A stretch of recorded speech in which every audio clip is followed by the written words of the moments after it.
இந்த மாதிரி வெந்தயக்கீரையில் புலாவ் செஞ்சு கொடுத்தீங்கன்னா உங்களுக்கே மிச்சமாக இருக்காது. ஏன்னா அவ்வளோ டேஸ்ட்டாக இருக்கும், செய்கிறதுக்கும் ஈஸி, டேஸ்ட்டாக அட்டகாசமாக இருக்கும். ட்ரை பண்ணி பாருங்கள்.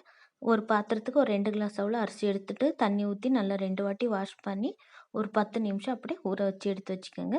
ஒரு மிக்ஸி ஜாருக்கு ஒரு 10 பல்லு பூண்டு, ஒரு பிஞ்சு இஞ்சி, ஒரு 4 பச்சை மிளகா, ஒரு கைப்பிடி அவ்வளோ புதினா, ஒரு கைப்பிடி அவ்வளோ கொத்தமல்லி, ஒரு 3 டேபிள் ஸ்பூன் அவ்வளோ துருவின தேங்காய் போட்டு கொஞ்சம் தண்ணி ஊற்றி நல்லா நைஸாக அரைச்சி எடுத்துக்கோங்க.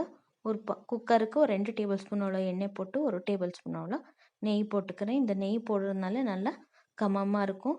அப்புறம் ஒரு 1/4 டேபிள் ஸ்பூன் அவ்வளோ சோம்பு, ஒரு 1/4 டேபிள் ஸ்பூன் அவ்வளோ சீரகம், ஒரு 2 பிரியாணி இலை, ஒரு 2 பட்டை, ஒரு 2 கிராம்பு போட்டு ஒரு கட் பண்ண பச்சை மிளகாயும் போட்டு ஒரு 3 இல்லை 4 பெரிய வெங்காயம் இந்த மாதிரி நீல வாக்கில் கட் பண்ணி போட்டுக்கோங்க. போட்டு நல்லா ஃப்ரை ஆகட்டும். இந்த பக்கம் வெந்தயக்கீரை நல்லா கழுவிட்டு எல்லாம் க்ளீன் பண்ணி எடுத்து வச்சுருக்கேன்.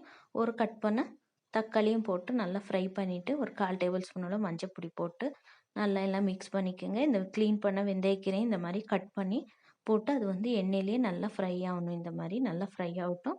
ஃப்ரை ஆனதுக்கப்புறம் ஊற வச்சு எடுத்து வச்சேன் இந்த பட்டாணியும் போட்டுக்கிறேன். போட்டு ஒரு 1/4 டேபிள் ஸ்பூன் உப்பு போட்டு இதையும் நல்லா எண்ணெயிலேயே ஃப்ரை பண்ணிக்கோங்க. ஃப்ரை பண்ணிவிட்டு ஒரு 5 நிமிஷம் ஃப்ரை ஆனதுக்கப்புறம் இந்த அரைச்சி வச்ச மசாலாவையும் போட்டு எல்லாம் நல்லா மிக்ஸ் பண்ணிக்கோங்க. இது பச்சை வாசனை போகணும். அதனால் ஒரு நிமிஷம் அந்த மாதிரி எண்ணெயிலே ஃப்ரை பண்ணிவிட்டு மிக்ஸி ஜாருக்கு ஒரு கிளாஸ் தண்ணி ஊற்றிட்டு நல்லா க்ளீன் பண்ணி குக்கருக்கு போட்டுக்கிறேன். 2 கிளாஸ் அரிசி எடுத்துருக்கிறதுனால 4 கிளாஸ் தண்ணி ஊற்றிக்கிறேன். இந்த மாதிரி ஊற்றிட்டு ஒரு 1/4 டேபிள் ஸ்பூனோட உப்பு போட்டு நல்லா எல்லாம் மிக்ஸ் பண்ணிவிட்டு ஒரு 10 நிமிஷம் மூடி வச்சுருங்க. இது நல்லா கொதிக்கட்டும்.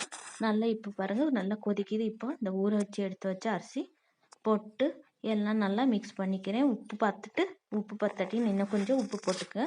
வேணும்னா இன்னும் கொஞ்சம் காரம் வேணும்னா ஒரு 1/4 டேபிள் ஸ்பூன் அவ்வளோ மிளகா பொடி போட்டு வேணும்னா நீங்கள் மிக்ஸ் பண்ணிக்கலாம். போட்டு எல்லாம் நல்லா குக்கர் மூடி விசில் போட்டுக்கிறேன். ஒரு விசில் போட்டுக்கிறேன்.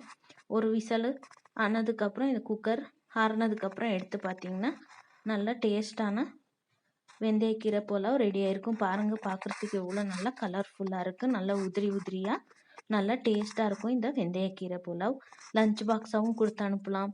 சடார்னு யாராவது கெஸ்ட்டு வந்தால் கூட இந்த மாதிரி செஞ்சு கொடுக்கலாம். இப்போ இதை சர்வ் பண்ணிக்கிறேன். இது கூட தயிர் பச்சடி கூட வச்சு சாப்பிட்டிங்கன்னா அவ்வளோ டேஸ்ட்டாக இருக்கும் இந்த வெந்தயக்கீரை புலாவ். இந்த வீடியோ பிடிச்சிருந்தால் லைக் பண்ணுங்கள், ஷேர் பண்ணுங்கள். மறக்காமல் ஷில்பா குக்கிங் சேனலை சப்ஸ்கிரைப் பண்ணுங்கள்.